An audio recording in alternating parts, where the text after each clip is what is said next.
Mercy Crandall came out of the firs with half a sling of firewood and found the camp gone. The wagon and old Bessie had vanished. Fresh wheel ruts cut through the snow, pointing east. Mercy stopped beside them, one hand braced against her bad left hip. Wind moved through the Douglas firs, driving hard flakes across the clearing. She traced the hoof marks, then looked down at the wood in her arms. No broken wagon waited nearby. No one had stayed behind. No one was coming back. The ruts were filling fast, and Mercy understood why they had sent her away for firewood. Her family did not get lost. They left on purpose. 22 years old, alone in a mountain pass with a bad hip, no horse, and a blizzard 3 hours out, Mercy Crandall stood in the snow and watched the wagon tracks speed away from her. Not slow, not hesitating, fast. The kind of fast that means someone made a decision and did not want to be talked out of it. They sent her for firewood. They knew she would be slow. They planned it. If you have ever been thrown away by the people who were supposed to love you most, this story is for you. Stay until the end. Hit like, drop a comment with the city you are watching from. I want to see how far this story travels. The storm came in fast the way the worst ones always do in the Cascade Range. Not gradually, not with much warning. Just a hard shift in the wind, and then the sky going the color of dirty iron from one horizon to the other. Mercy felt it before she saw it. She had been moving through the tree line for maybe 20 minutes, breaking dead branches from the lower boughs of a cluster of Douglas firs, stuffing them into the canvas sling she carried over one shoulder. The cold had already worked its way through her wool coat and into the muscles along her left side, which always stiffened first. The hip that had never healed right after the wagon accident. 2 summers back had started to drag and ache the way it did when weather changed. Her stepmother Jemima called it her bad side, the same way you would refer to a broken tool. Something that still functioned but only just, and not reliably, and not without constant awareness of where it might fail. She stopped, looked up through the branches. The light was wrong. Too dim for mid-afternoon and yellowing at the edges, which meant precipitation. Mercy had grown up watching weather move across open country, had learned to read it the way other girls learned to read scripture. That sky meant snow and not the gentle kind. That sky meant get inside. She turned around and started back toward the wagon. The canvas sling was only half full, maybe 20 pounds of wood. Not nearly enough for a night this cold. Jemima had been explicit that morning. Fill it completely. Do not come back with less than a full load. We cannot afford to waste a stop. Mercy had learned not to argue with Jemima about firewood or about much of anything. What she had not learned, because she had not known to look for it, was that Aldrich had gone through the wagon that morning while she was eating her half biscuit and moved her heavy gloves to the bottom of the supply trunk. Aldrich was 13, and mean in the particular way of boys who have learned meanness from their mother and do not know yet that they will have to unlearn it later. He had watched her leave camp, bare-handed with an expression that was not quite a smile, but lived in the same neighborhood. Helen, the older one, 16, had been standing at the back of the wagon when she walked toward the trees. He had her same dark hair, which was his father's, Jemima's first husband, before she married Amon. He had taught Mercy to whistle 2 years ago on a long stretch of flat road in Nebraska, and she had considered him, cautiously, and without saying so, the closest thing to a friend she had in the family. He watched her go with an expression she could not read. Not cruelty, not protest. Something caught between the two that had not decided which direction to fall. He knew. He did not say anything. She moved as quickly as her hip allowed, which was not very. The ground was uneven, rocky beneath a thin skin of old snow, and every 4th or 5th step the leg wanted to give. She used a stick she had picked up earlier as a walking staff, jabbing it into the frozen ground to stabilize herself. Moving in the lurching rhythm she had long since stopped being embarrassed about. Embarrassment was a luxury. Getting back to camp was a necessity. She emerged from the tree line into the clearing where they had stopped. The clearing where the wagon had been. The wagon was not there. For a moment, Mercy just stood and looked at the empty space the way you look at something that does not make sense yet. The clearing was roughly circular, maybe 60 feet across, with dead grass pressed flat by early frost. There were ruts in the ground where the wheels had sat. There was a shallow depression where their mule, old Bessie, had stood for most of the morning. There were boot prints, many of them.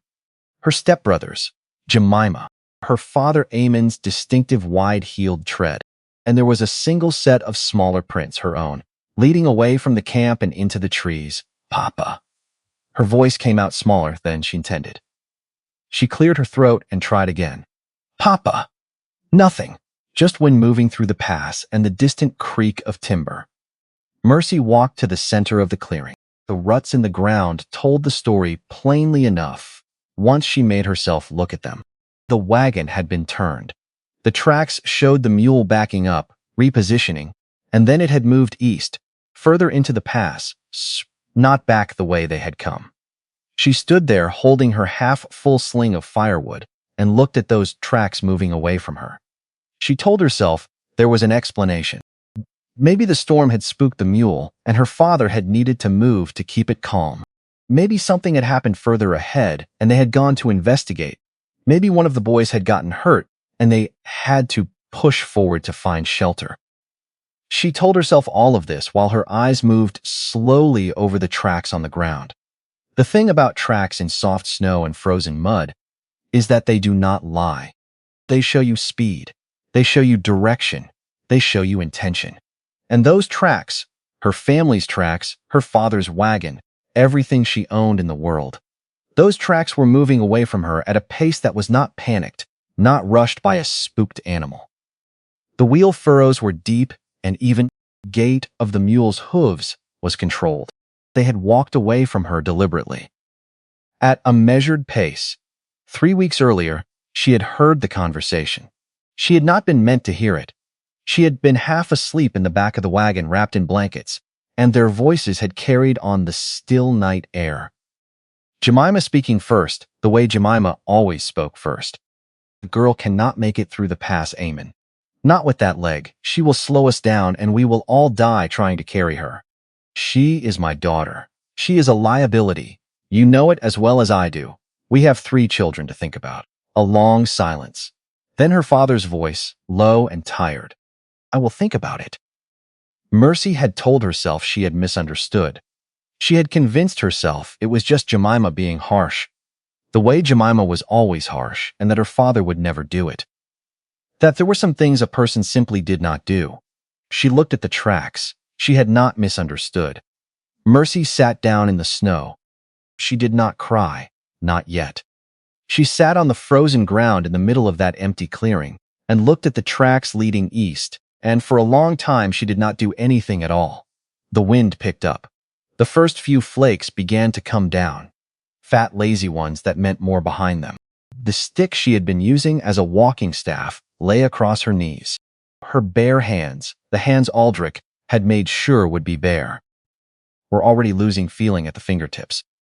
She spent the first night under a deadfall spruce at the edge of the tree line.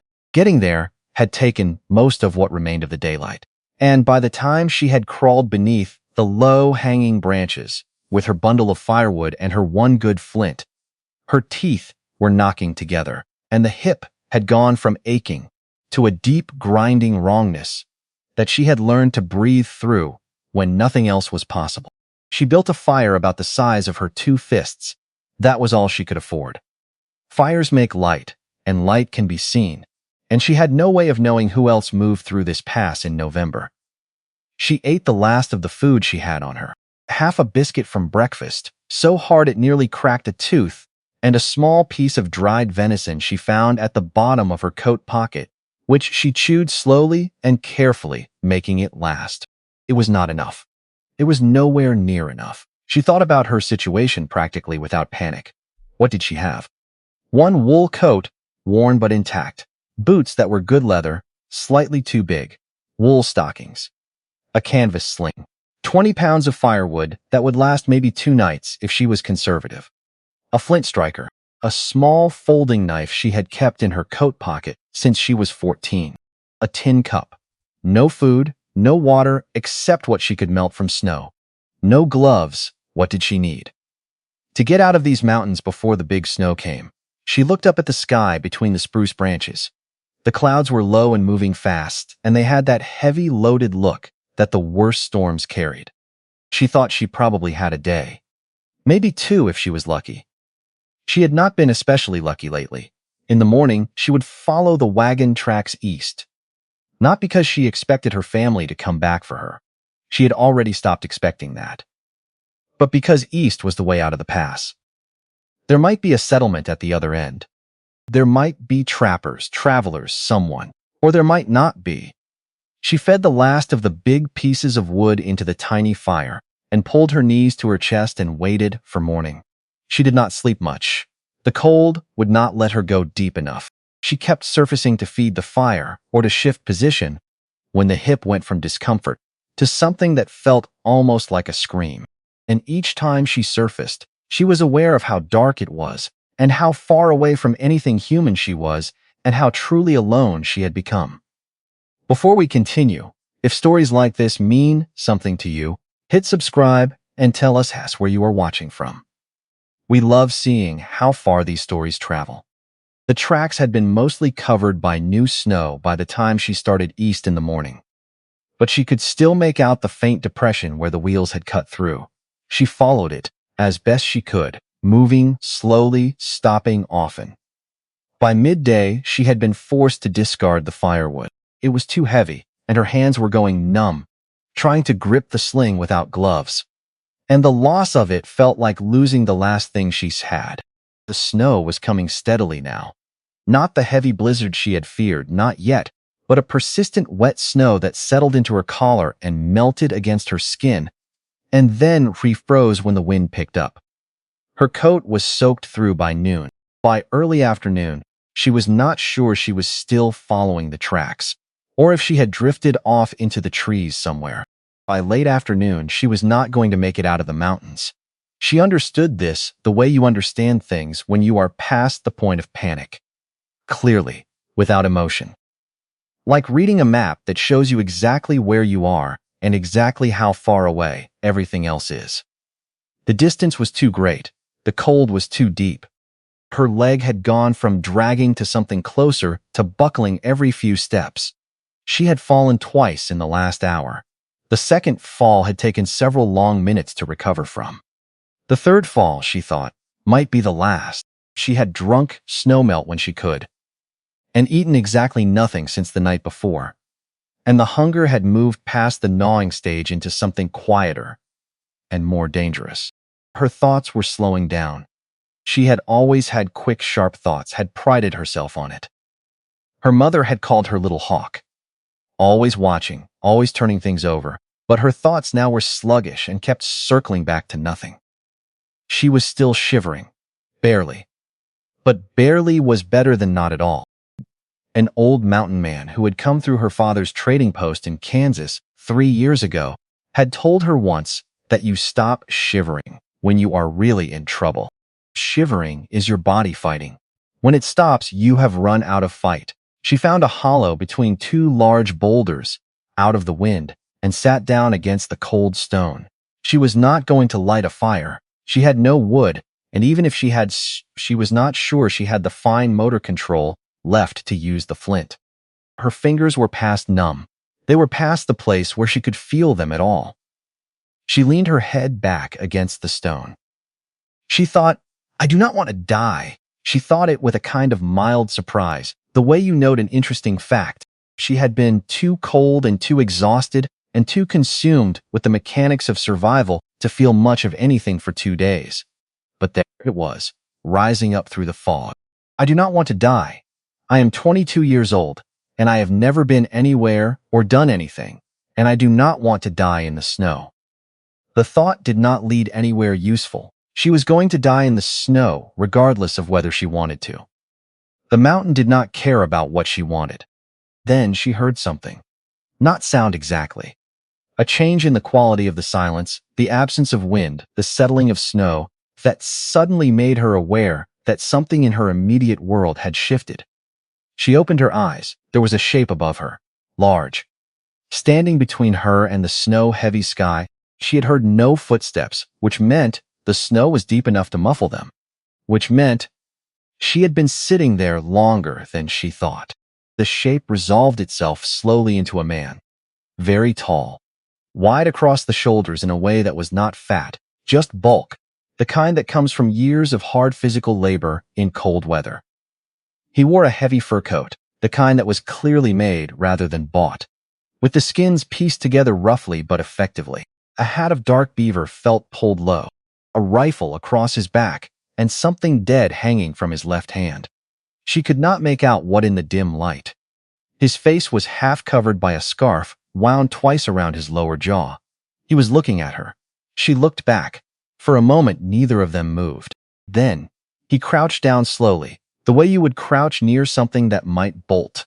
Except she was far too frozen to bolt anywhere.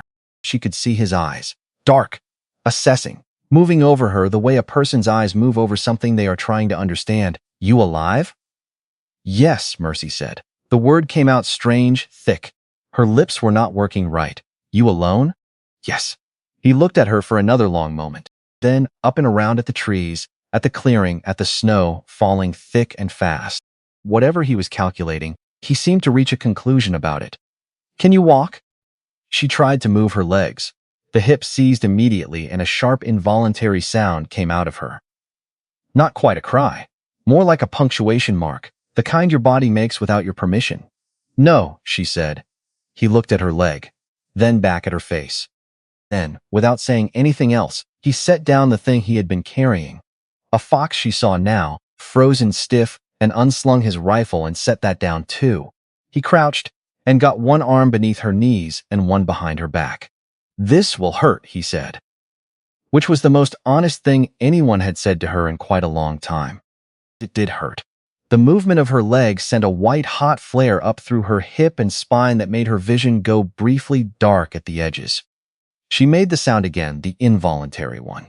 He did not stop, did not apologize, just stood up with her and retrieved the rifle and the fox in a single efficient motion that suggested he had had practice carrying things that did not want to cooperate.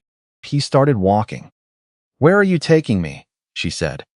"Cabin. How far?" "Far enough." She watched the snow fall past his hat brim. She listened to his breathing, which was steady and controlled, the breathing of a man doing hard work who had done hard work before. The trees moved past. The world was white and gray and getting darker. She thought, "At least I am not dying in the snow," and then she thought, "Maybe I am dying somewhere else," and then she thought nothing at all for a while. She came back to herself by degrees. Warmth first, a deep animal warmth that she felt in her bones before she felt on her skin. The kind of warmth you only understand after you have been truly dangerously cold. And smell. Wood smoke, pine resin, something animal, something that might have been coffee or might have been boiled leather. Then sound. Fire. The particular close-up sound of a fire in a hearth, the pop and shift of good burning wood, then pain. Her hip had settled into a deep volcanic throb. Her fingers and toes were doing something between tingling and burning as the blood came back to them, which she knew was good and felt terrible. She opened her eyes. The ceiling was rough-hewn timber close above her. She was lying on a cot covered with several heavy furs. The room was small enough that she could see most of it from where she lay. A stone fireplace that took up most of one wall. A rough table with 2 chairs. Shelves along another wall stacked with cans and dried goods and pelts and tools. A single window covered with oilcloth, gray light coming through. A door. An iron stove with a pot on it. Various implements hanging from the ceiling beams. Traps, dried herbs, a coil of rope, and a dog. It was sitting 3 feet from the cot, watching her with the steady, unblinking attention that only large dogs and very old people seemed to manage. It was enormous, some kind of mix that included a great deal of something wolf-adjacent.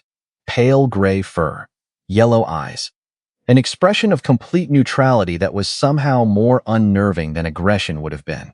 Mercy and the dog looked at each other. "He will not bother you unless I tell him to." She turned her head. The man was at the fireplace, his back to her, doing something with the pot. He had taken off the fur coat and the hat. His hair was dark with threads of gray, longer than was fashionable, pulled back roughly at the nape of his neck. Without the coat, he was still large, broad-shouldered, long-armed, and she could see scarring on the side of his neck that disappeared into his collar. "What is his name?" she said. Her voice was still strange and thick. He looked over his shoulder at the dog. Grit. She considered this. The dog's tail moved once, a single slow sweep, and then stopped. "That is an unusual name. It is his name." She looked back at the ceiling. "What is yours?" A pause, long enough that she thought he was not going to answer. "Barnett. Barnett Kettridge." She turned her head to look at him again. He was ladling something into a cup. "My name is Mercy Crandall." He brought the cup over and held it out. Some kind of broth. Barely anything. Mostly hot water with a faint brownish tinge. A smell that was more functional than appealing. She tried to sit up, and her hip reminded her that sitting up was currently not a casual act. He watched her struggle without offering to help. Then, when she had gotten herself propped against the rough wall behind the cot, he held out the cup again. "Drink it slow." She took the cup in both hands. Her fingers were clumsy, not fully her own yet. The broth was thin and faintly salty, and the most welcome thing she had tasted in as long as she could remember. She drank it slowly as instructed. "Thank you," she said. He had already turned back to the fire. She slept again. When she woke the second time, the light through the oilcloth was brighter, which meant morning, which meant she had lost most of a day somewhere. The fire had been stoked. Grit was no longer at her bedside, but she could hear him, a quiet shifting movement near the door. Barnett was at the table doing something with a length of wire and a small tool, working on a trap. His hands moved with the economical precision of someone who had done the same task 10,000 times. On the fourth day, her hip was functional enough to move around the cabin carefully, and she had enough of herself back together to start thinking practically. She waited until evening when Barnett had come back from his trapline and was eating at the table. She sat down in the other chair, the one she had noticed him look at briefly when she moved it. The look a person gives a piece of furniture that has been in a certain place so long its position has become a fact. "I need to understand what this is," she said. He looked at her over his bowl. He had a way of looking at people that was very direct and very empty of anything she could read. "What is," he said. "This. Me being here.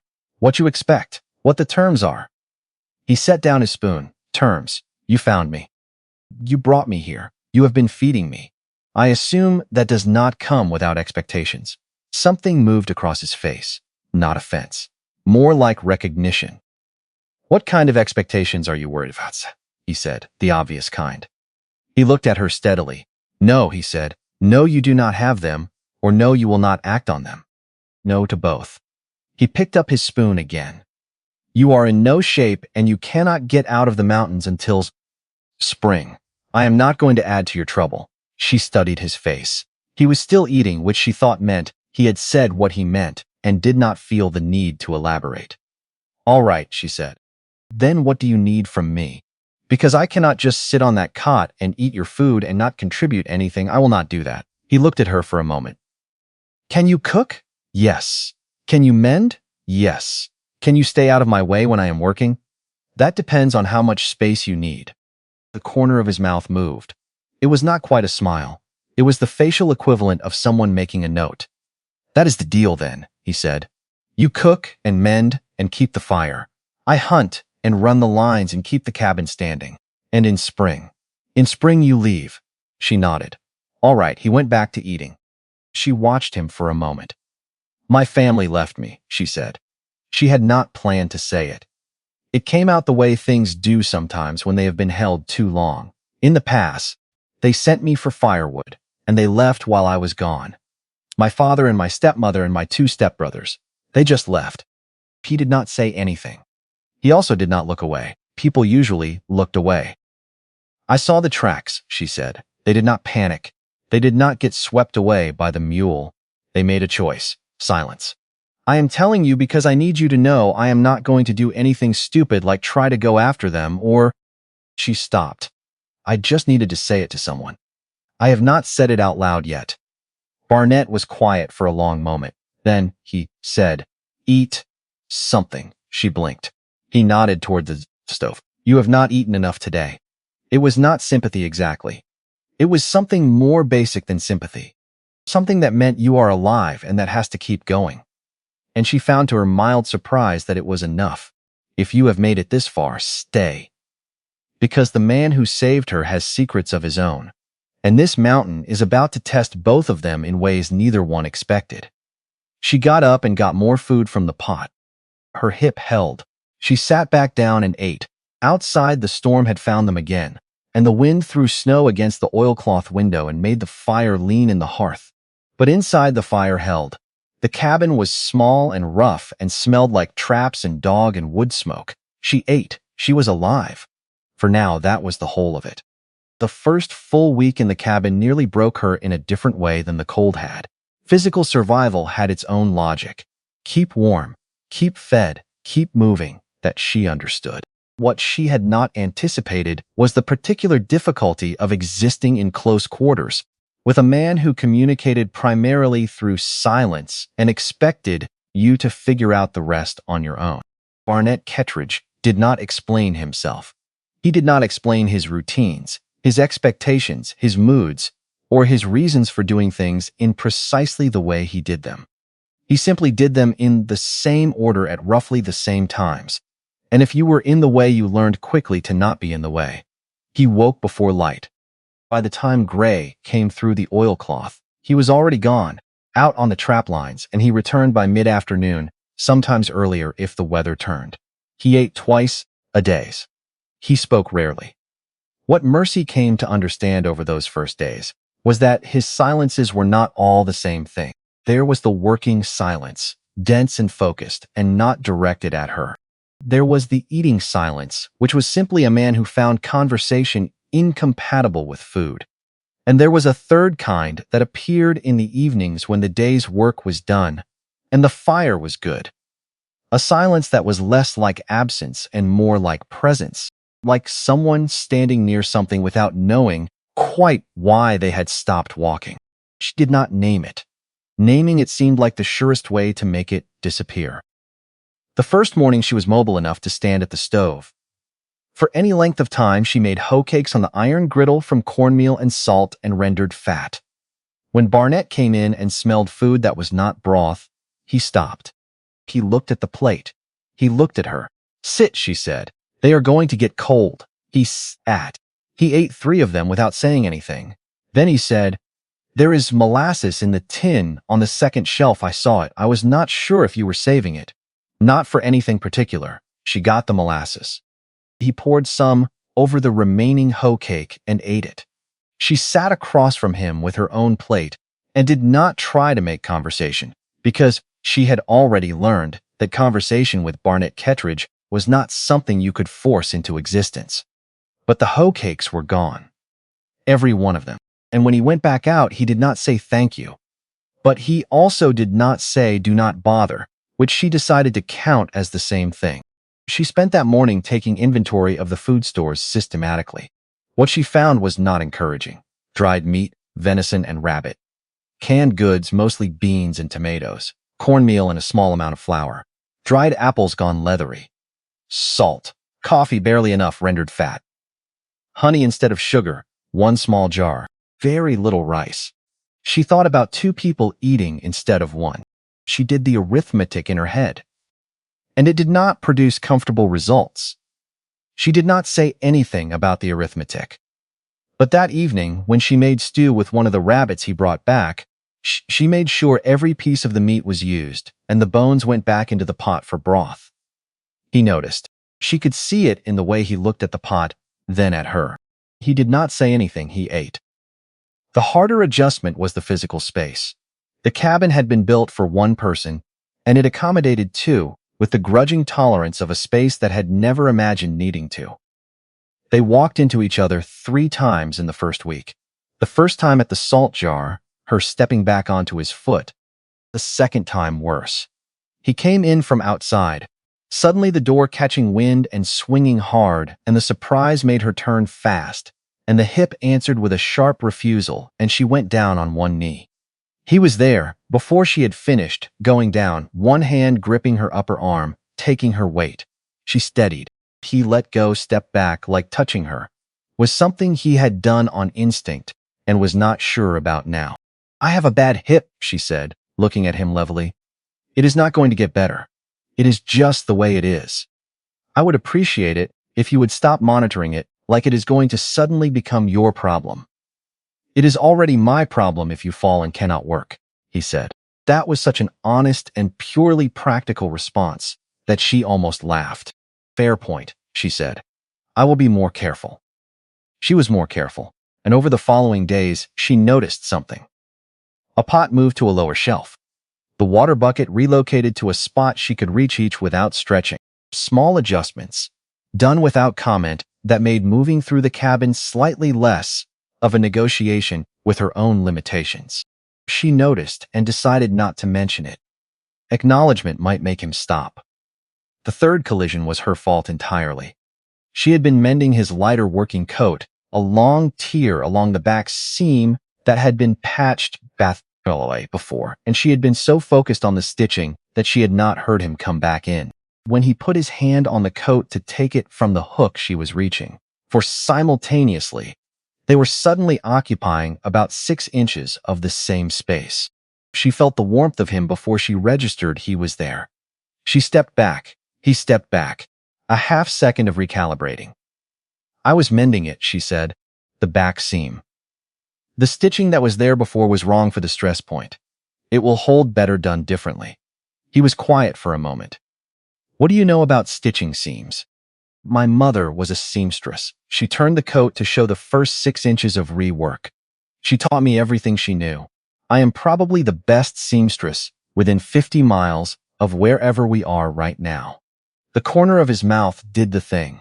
Probably, he said. She sat back down and continued mending. He moved around her to the stove.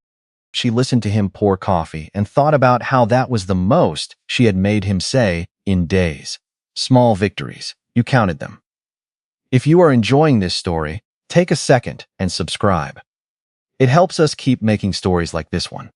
And tell us in the comments, have you ever mended something that everyone else would have thrown away and made it last longer than the original? The days settled into a rhythm that was not comfortable exactly, but was functional. She cooked well, stretching the dried meat into soups, using the fat and the cornmeal and the dried apples in combinations that produced more than the sum of their parts. She mended everything that needed mending, and there was a great deal.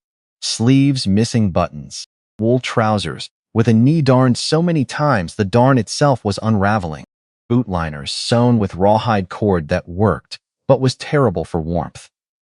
One evening near the end of the second week, she was working on a pair of wool socks with holes in both heels simultaneously. And Barnett was at the table with a piece of leather and a small awl. The fire was good. The wind had settled for the first time in days. She said without looking up, "Do you ever miss it back east?" He did not answer immediately. She waited. The awl made small, precise sounds in the leather. Some things, he said. Like what? A pause. Better coffee, he said finally. She snorted. She had not meant to. It came out before she could stop it. And then she was laughing, which she also had not done in what felt like a very long time. The laugh sounded strange in the low-ceilinged cabin, too big for the room and rusty from disuse. He looked at her, not quite smiling, watching. Sorry, she said, getting herself under control. I was not expecting that answer. What were you expecting? I do not know. A person, a place, something significant. Coffee is significant, he said, when it is good. She went back to the sock. She was smiling and she let herself because he was not looking at her anymore. The fire settled. Grit exhaled from somewhere near the hearth. And inside the small, rough cabin, two deeply imperfect people sat in their respective silences, not close and not far. And the evening passed, in a way that was not friendship yet, but was perhaps the raw material of it. The morning Barnett did not come back on time. The sky had been doing something troubling since dawn. The color she had learned to mistrust. Low, iron, heavy in a way that was not ordinary cloud cover. Wind from the northwest, which Barnett had told her once was where the worst storms came from. By late afternoon, Grit was at the door. He had been there for an hour, which he only did when he was waiting. Mercy fed the fire. She brought in wood from the porch. She moved the cornbread off the hot center of the stove. She did all of these things with the careful deliberateness of someone keeping themselves useful, so they did not fall into panic. 2 hours after dark, Grit's head came up. Mercy was on her feet before she had consciously decided to move. She heard it a moment after the dog did. A pattern in the wind that was irregular in the way human movement is irregular. She grabbed the heavy coat and pulled it on and opened the door. The cold hit her like a fist. She grabbed the door frame and looked out into the dark and the horizontal snow, and for a moment saw nothing. Then the shape at the edge of the porch steps. He was moving, which was the first important thing. Upright, mostly, which was the second. But moving wrong, listing to one side, one leg not tracking, and when the wind shifted she could see his face was wrong too. Tight with something that went past cold. Barnett. She was down the steps before she thought about the ice on them. She got his arm over her shoulders. He was heavy, far heavier than he looked, putting almost none of his weight on his right leg. Her hip took his weight and answered immediately, but she filed that for later. What happened? Get inside, he said. They went up the steps with him using the railing and her taking as much as she could manage. They made it through the door. She kicked it shut. In the light she could see him properly. His right leg below the knee was dark. Not wet dark from snow. Dark. Sit down, she said. It is not. Sit down, Barnett. Something in her voice, some frequency she had not used before, made him sit. He lowered himself to the chair with a controlled care that told her everything about how bad the leg was. Because Barnett Kettridge did not move carefully unless he had very good reason. She crouched in front of him and got her knife out and cut the frozen trouser fabric away. What was underneath was a ragged wound on the lateral side of his lower leg, about 5 inches above the ankle, where a broken branch had torn through the flesh. 4 inches long, shallow at the edges where bark had skidded. Deep in the center, it had been bleeding long enough that blood had frozen in layers over the wound instead of clotting cleanly. When did this happen? She said. 2 hours ago, maybe more. You walked on this for 2 hours. Did not have another option. She looked up at him. There was a white edge around his mouth, the face of a man holding something back through sheer force. I have to clean it and close it, she said. I need the whiskey. Shelved above the door behind the I will find it. She found it. She found the heavy thread, the kind for canvas. She put water on to boil. She tore the cleanest rags she could find into strips.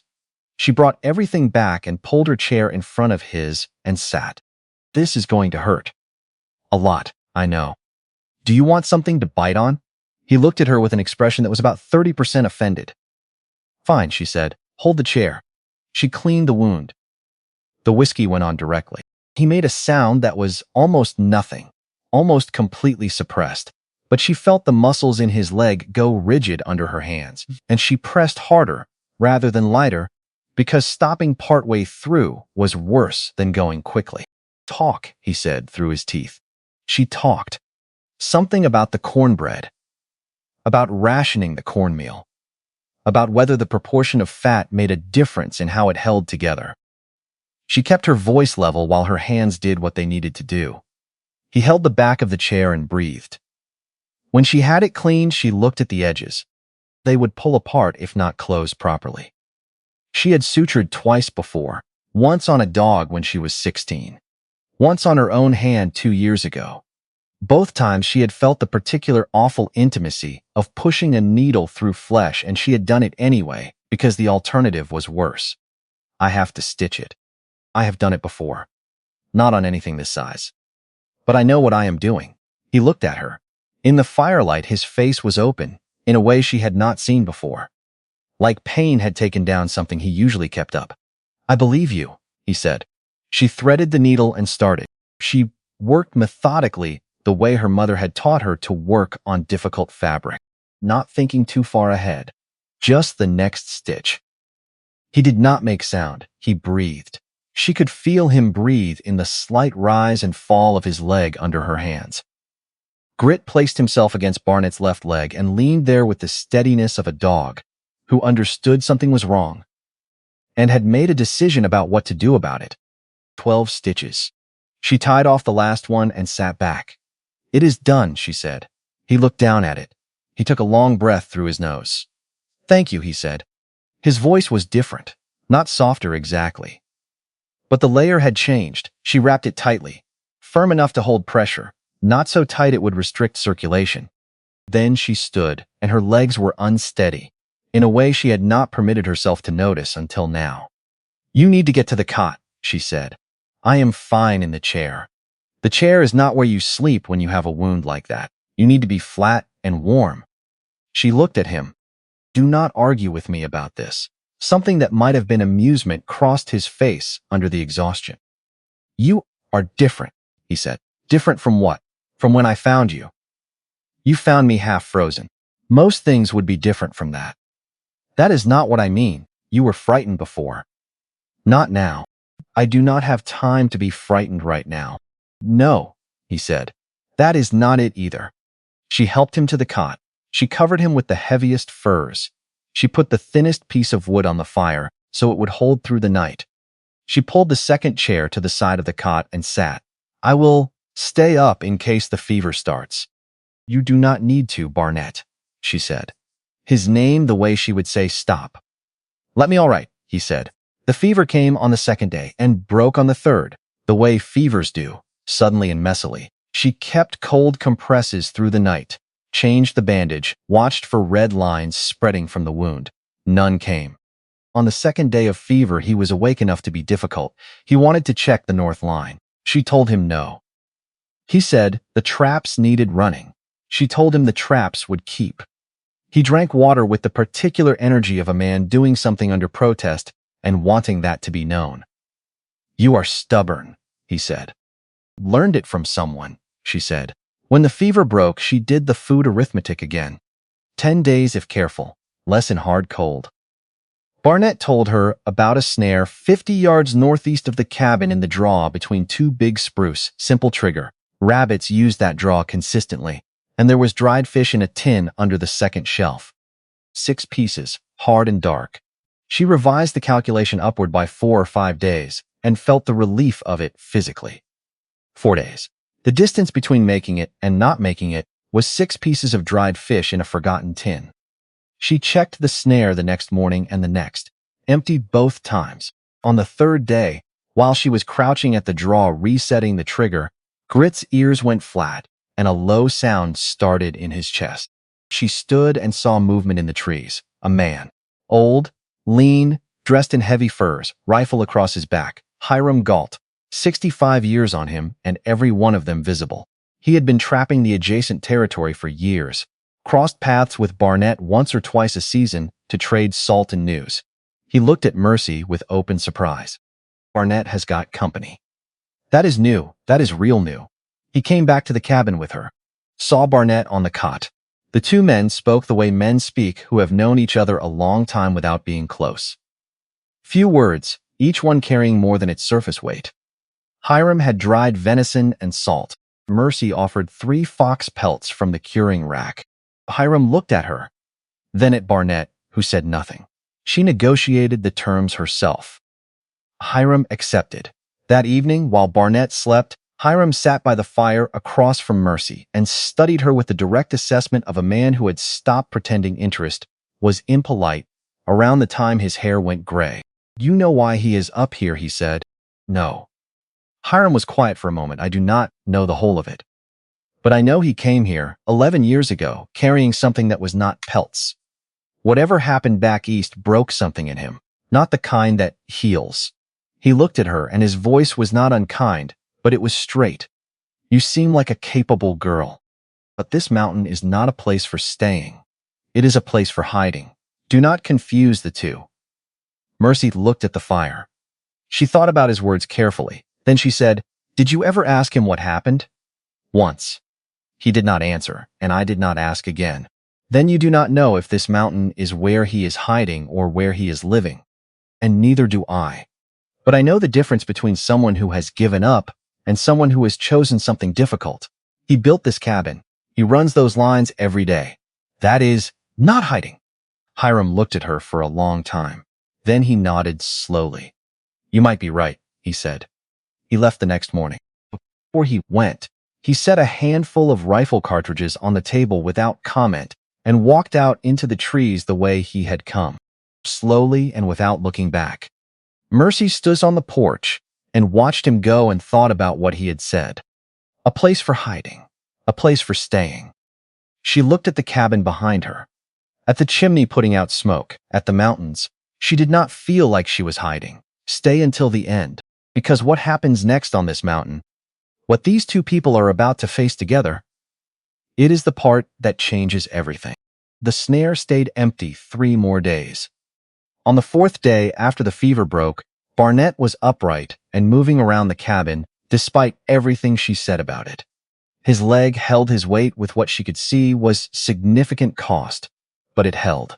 She changed the bandage and the wound was closing properly, the edges knitting with a solidity that meant the stitching had done its job. The stitching is good, he said to the ceiling. It is functional, she said. It is not pretty, does not need to be pretty. They went out together to check the snare, the first time she had been outside with him since the night he came through the door, trailing blood. The cold was extraordinary. The snow was deep and crusted from a freeze-thaw cycle that broke underfoot half the time. Barnett moved slowly with the staff she had cut for him. She matched his pace. The draw was empty again.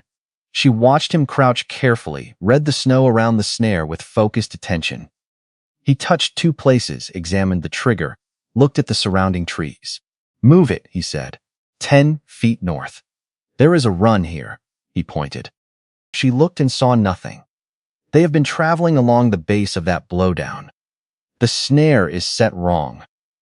She moved it while he watched and said nothing, which she understood to mean she was doing it right. They were heading back when Grit stopped.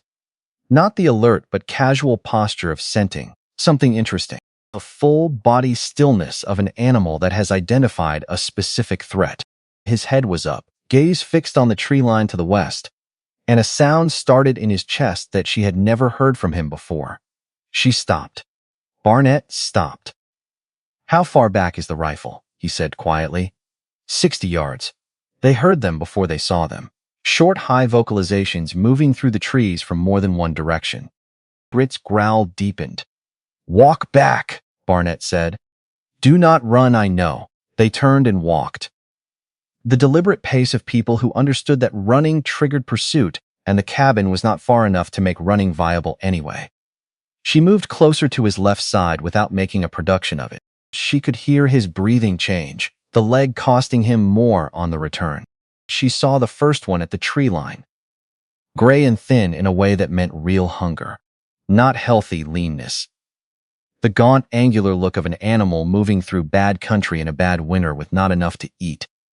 It was watching them with focused, patient attention.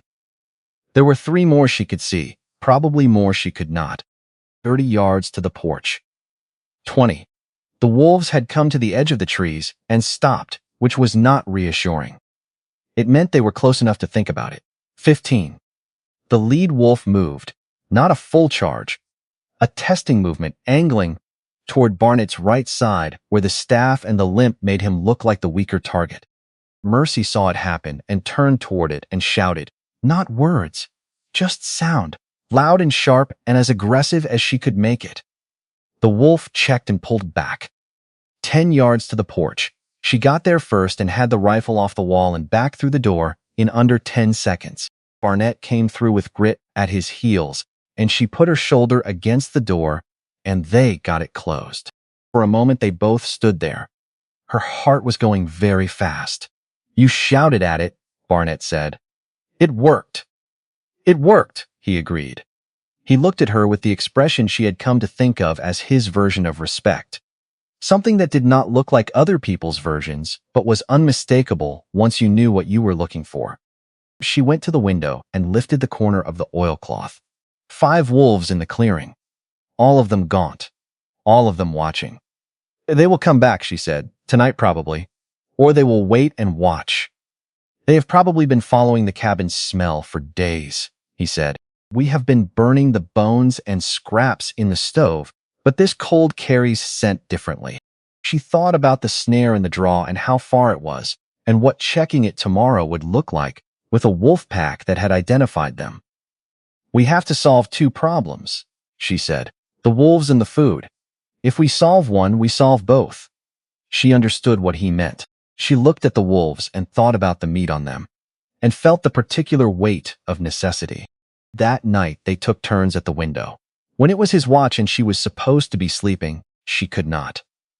She said into the half-dark, "The thing Hiram mentioned. The thing you are carrying. Is it something that is going to come through that door some night?" A long silence. "No," he said. "It is not that kind of thing." She nodded in the dark. Near dawn, in the kind of quiet that exists only between two people who have been awake together. "Through something difficult," he said. "I had a wife. 11 years ago, she died. It was partly because I was not paying attention to the thing I should have been paying attention to. The scars are from the same night." He did not say more. She did not ask more, she said. "I am sorry." He nodded. That was the whole of the conversation. But something between them shifted in the dark, not closer in distance, lighter in weight. The next morning came gray and still. The lead wolf was in the clearing, alone in front, the others spread behind in the trees, looking directly at the cabin with the calm, measuring look of something that had made a decision. Barnett was already up. He took the rifle and came to the window. "Open it," he said. 2 inches.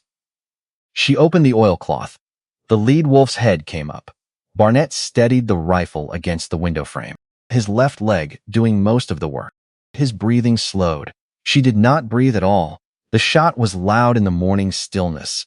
A single hard crack that echoed off the trees and came back changed. The lead wolf dropped. The others broke instantly, scattering into the trees. And then the clearing was empty, except for the gray shape in the snow and the echo fading into the mountain quiet. She exhaled. Barnett lowered the rifle. He stood at the window looking out with an expression she could not fully read. Not satisfaction. Something more complicated. "Good shot," she said. "It was a close shot. It was a good shot." Together they went out and dragged the wolf back to the cabin. Hard and awkward, both of them paying for it in their respective ways. They got it done. That night, she cooked what she could and set the rest to freeze on the porch. The meat was lean and strong and not particularly good. They ate it without complaint because it was the difference between the arithmetic working and not. Grit sat between them, receiving pieces from both sides. She did not point it out, and neither did he. While clearing the high shelf to hang strips of wolf meat for drying, her hand found a small tin box pushed behind the last row of canned goods. She opened it without thinking and then stopped. A silver wedding ring. Simple. A lock of brown hair tied with thread. She placed the box back exactly where it had been. Barnett came in and saw her standing at the shelf. He looked at her. He looked at the shelf. He understood. "I did not open anything," she said. "It was open," he said. A silence. Her name was Ada. She nodded. He said nothing more. She said nothing more. But that evening, when she sat mending socks by the fire and he worked a trap at the table, the air in the cabin carried something different. The same two people in the same small space. But a wall between them had developed something that might have been a window. The snare caught 2 rabbits in the following week. Barnett was back on limited trap line duty within 10 days, moving slowly and not going far, but bringing back enough. The crisis had passed. Not the winter. The winter still had weeks left. But the specific acute thing that had pressed down on them had lifted, and what was left behind was different from what had been there before. She could not have said exactly what, only that. When she looked across the cabin at him in the evenings now, something had settled between them that had not been there in the first weeks. Not comfortable exactly, because neither of them was built for comfortable, but solid. The way a good stitch is solid, not beautiful, but holding. Spring did not arrive the way people who had never wintered in the high timber might imagine it. It did not come as a morning when the world was suddenly soft and green. It came in arguments. A warm afternoon followed by 2 days of hard freeze. A week of melt that softened the snow to slush, and then an overnight cold that turned the slush to ice that made the porch steps an act of faith. It came in the sound of water moving under the snowpack before any water was visible. It came in the way the light changed. Something in the afternoon sun that was different from what January had offered. Something with a fraction more warmth behind it. Mercy noticed it first in Grit. The dog started spending more time at the door, not in the watchful way he had done during the worst months, but with a restlessness that was pointed outward. He wanted to range. He wanted a world larger than the cabin clearing and the perimeter Barnett had been limiting him to. She understood the feeling. Barnett's leg had healed enough to carry him through a full day on the trap lines again. The scar pulled when weather shifted, and the mornings required him to walk the stiffness out on the porch before the tissue cooperated. But he did not mention it, and she did not ask. They had both by this point developed a fluency in each other's limitations that made discussion unnecessary. What filled the late winter and early spring was longer horizon work. Barnett had begun preparing his season's pelts for sale. Mercy took on maintaining the records he kept in a battered ledger on the highest shelf. His notation system was functional, but organized for a man who had never imagined anyone else would need to read it. She reorganized without being asked, explained the new system once. He looked at it and said, "That is better," and went back to work. She also began, in the afternoons when the light lasted long enough, to inventory the cabin seriously. Not survival counting, but structural assessment. The chinking between the north-facing logs had deteriorated. The porch, step second from the top, had been rotting since before she arrived. The woodpile was lower than it should be for a full year. She wrote it all in the margins of paper from the ledger. She did not show the list to Barnett. She told herself she was doing it out of habit. The habit of a person who managed things by understanding them fully. She did not examine that reasoning too carefully. The conversation she had been avoiding became harder to avoid in March, when the melt started in earnest and the world beyond the cabin began to reappear. The creek she had heard all winter but never seen became visible again, first as dark water at the edges of ice, and then as a proper running creek, cold and fast with snowmelt. The mountains above the tree line showed themselves against a sky that was starting to hold actual blue some afternoons. The pass would open. Not for weeks, probably, but it would open, and when it opened, she had an arrangement to honor. In spring you leave. She had not forgotten.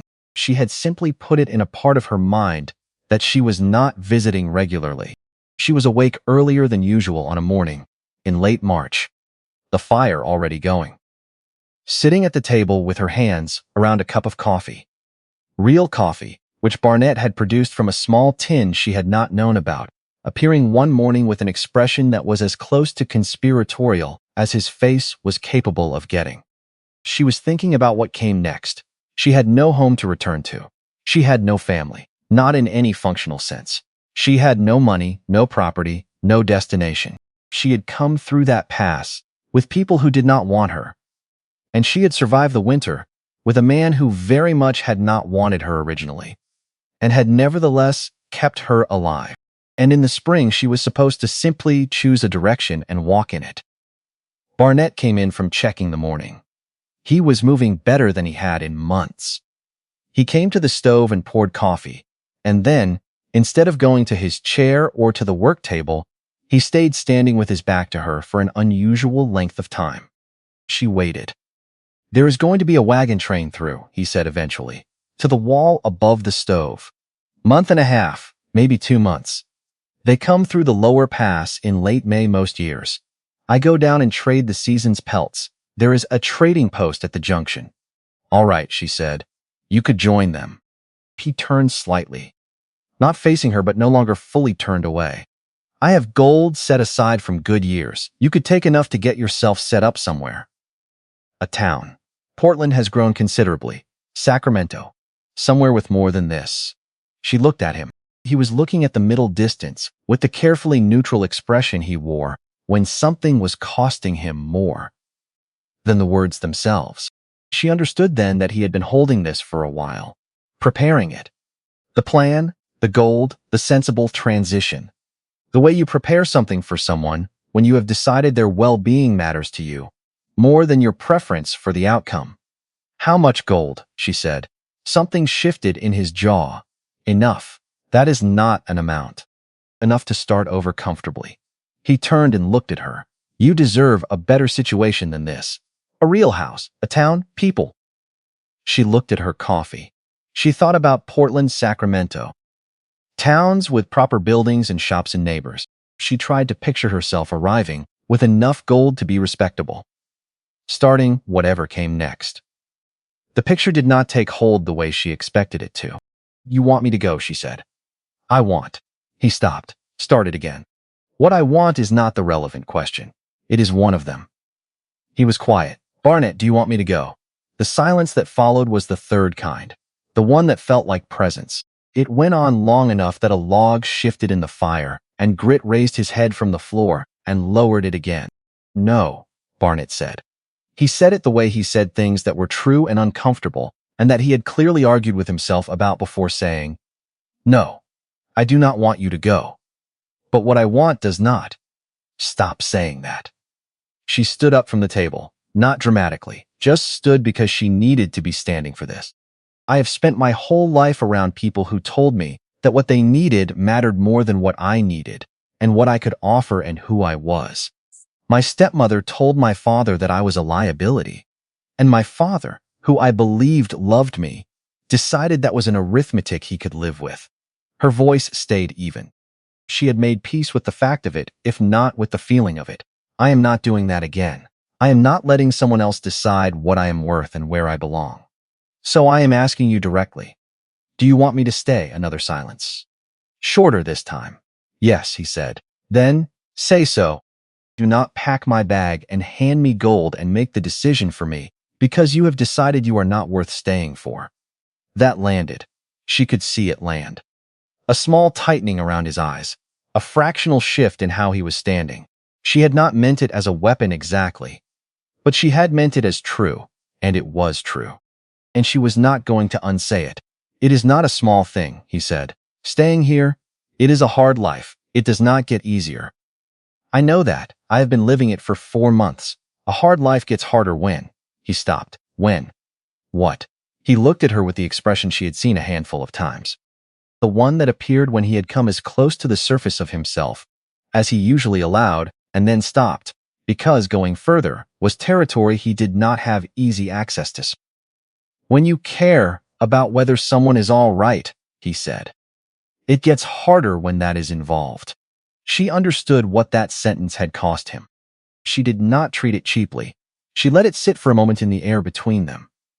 I know, she said more quietly. I know it does. He looked at the window where the morning light was coming in, pale gold through the oilcloth. He looked at his hands briefly, then back at her. The chinking on the north wall needs redoing, he said. She blinked. I know, I have it on a list and the step. Second from the top. I have known about that since February. I was thinking, he said slowly, like a man feeling his way along ground he had never walked before. We could add another room. Not large. The back wall is sound and the timber is available if I start cutting in April. More space would help. She looked at him. At this man with his scarred neck and his old knee and his 11 years of deliberate solitude and his complete inability to say any of the things he actually meant in any direct way. She felt something warm move through her chest, and she did not try to name it or manage it. She just let it be there. It would help, she agreed. We should also think about a proper root cellar before next fall. The cold storage situation is manageable, but it is not good. There is a spot on the east side that would work. Ground is not too rocky. I will add it to the list, she said. He nodded. He took his coffee to the table and sat. She sat down across from him. They drank their coffee in the quiet that was not silence exactly. Never exactly silence, with the creek now audible, and the birds starting to return to the timber and Grit's occasional movement on the floor. But a quiet that had ease in it, the kind that belongs to people who have been through something together that neither of them would have survived alone. and who have stopped pretending otherwise. If you have made it this far into Mercy's story, hit subscribe.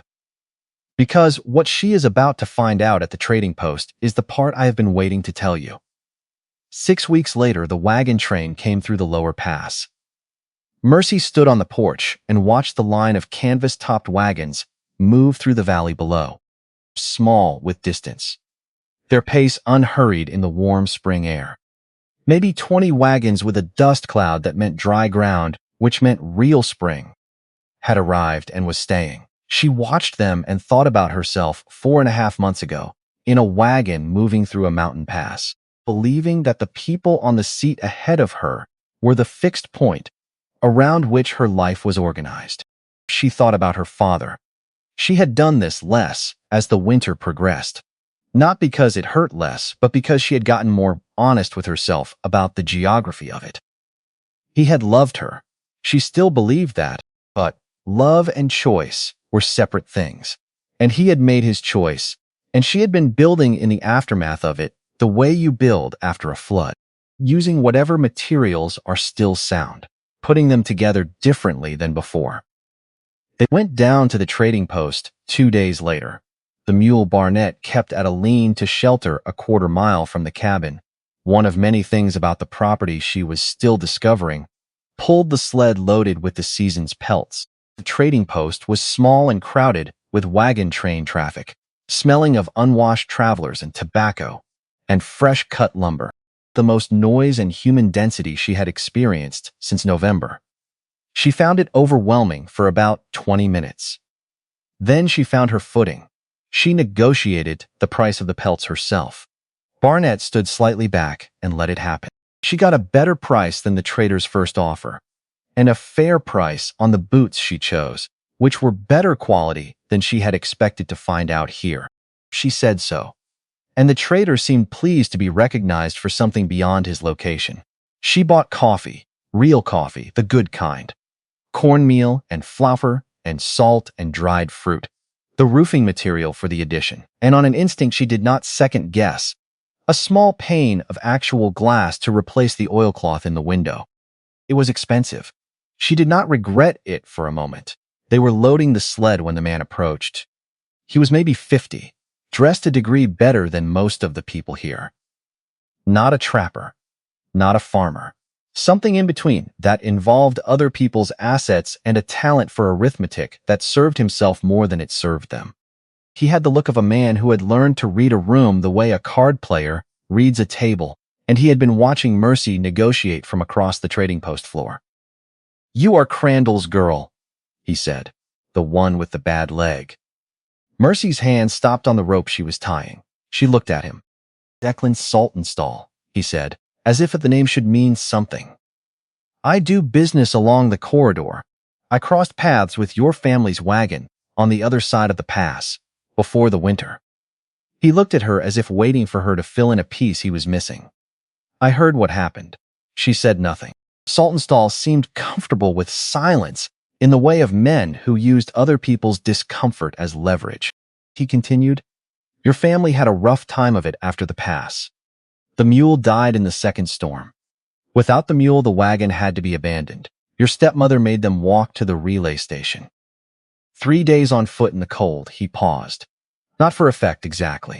More the way a man pauses when he is calculating how much information to release and in what order. The younger boy, Aldrich, lost 2 toes to frostbite. Your father got sick at the station. Bad sick. Could not travel. Your stepmother left him there and took the 2 boys west. Mercy stood very still, the rope in her hands, the noise of the trading post continuing around her, as if the world had not just rearranged itself. "Last I heard," Saltonstall said, "your father was still at that station. Sick. Alone."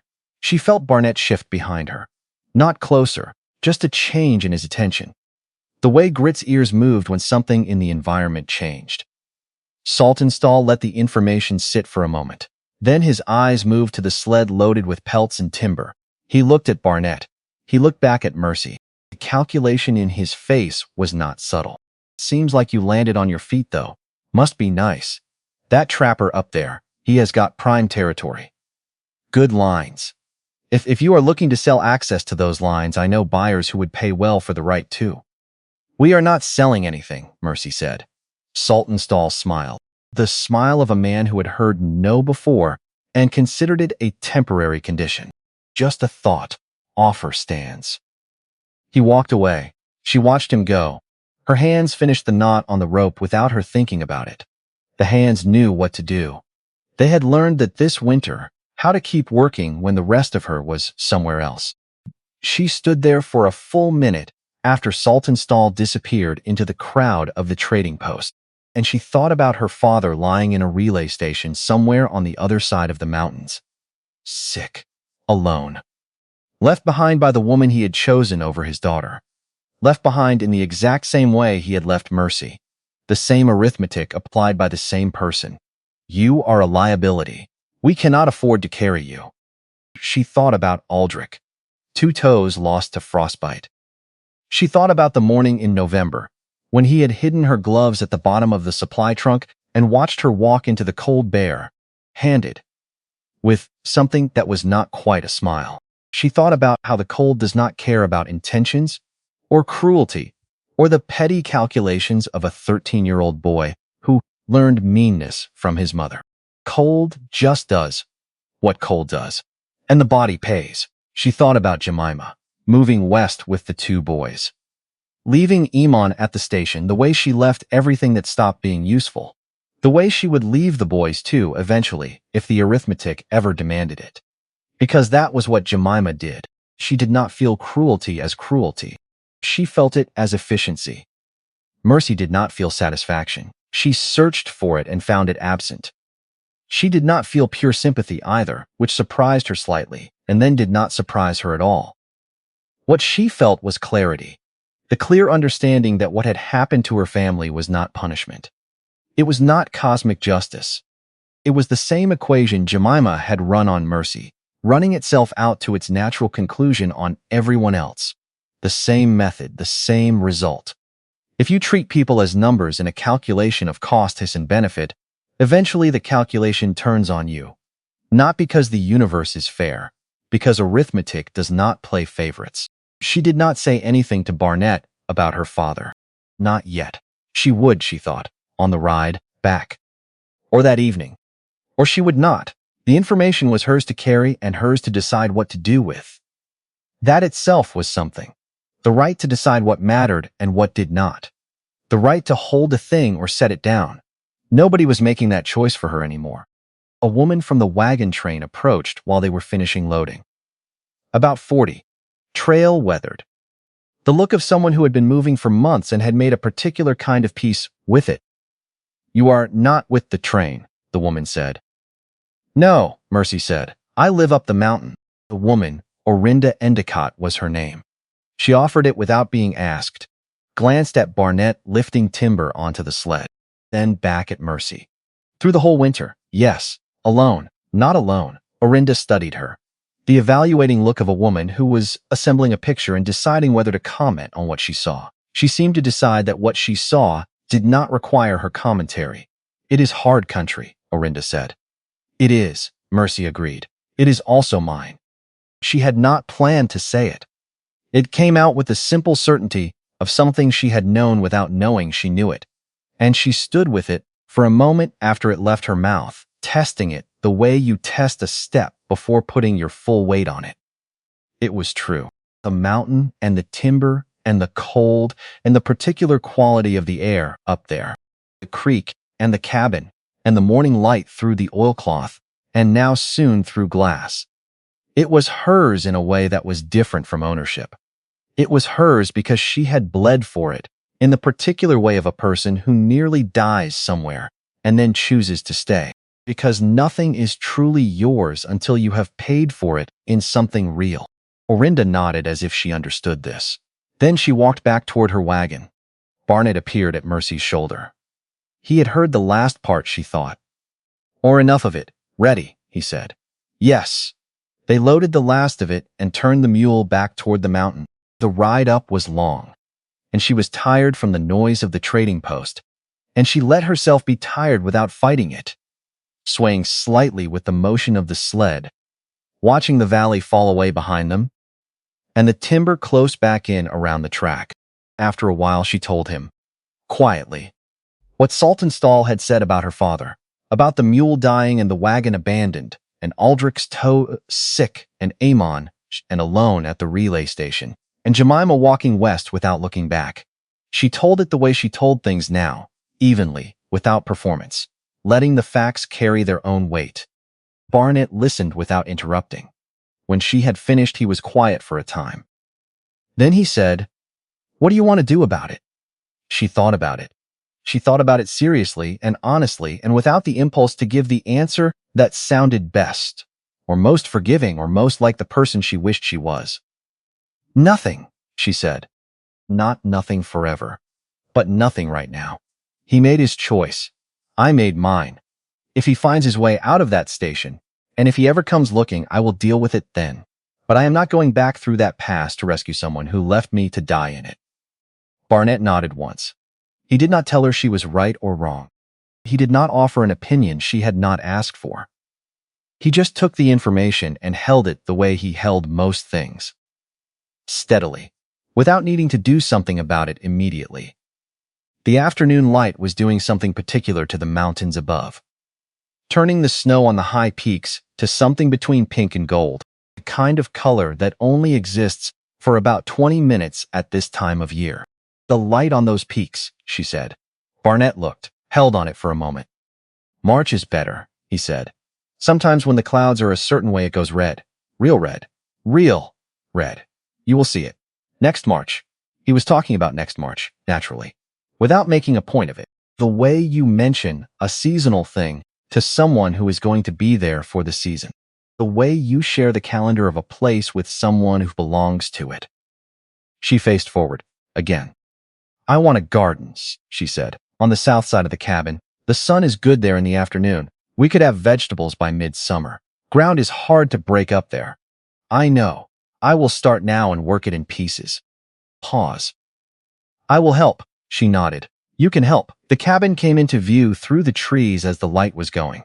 The stone chimney first, and then the walls. The framed addition open to the sky waiting on its roof. Grit was on the porch, having preceded them back by a considerable margin, watching their approach with his yellow eyes. Mercy got down from the sled, and her new boots hit the ground solidly, and the hip said something mild about the long day, and she told it she would sit down soon. She stood and looked at the cabin. Rough, small, in need of work in more places than the list she had been keeping.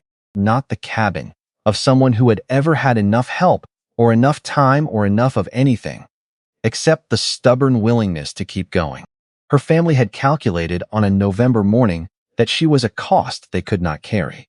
They had looked at her leg and her weight in the wagon, and they had run their numbers and decided the math did not work. What they had not calculated was what she would become without them.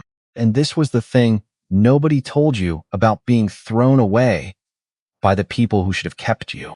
That sometimes, in the specific conditions of the right kind of hardship, with the right kind of person standing nearby, being thrown away is the thing that finally teaches you what you are made of.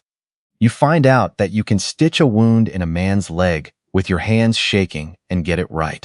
You find out that you can face down a wolf with nothing but your voice and make it turn.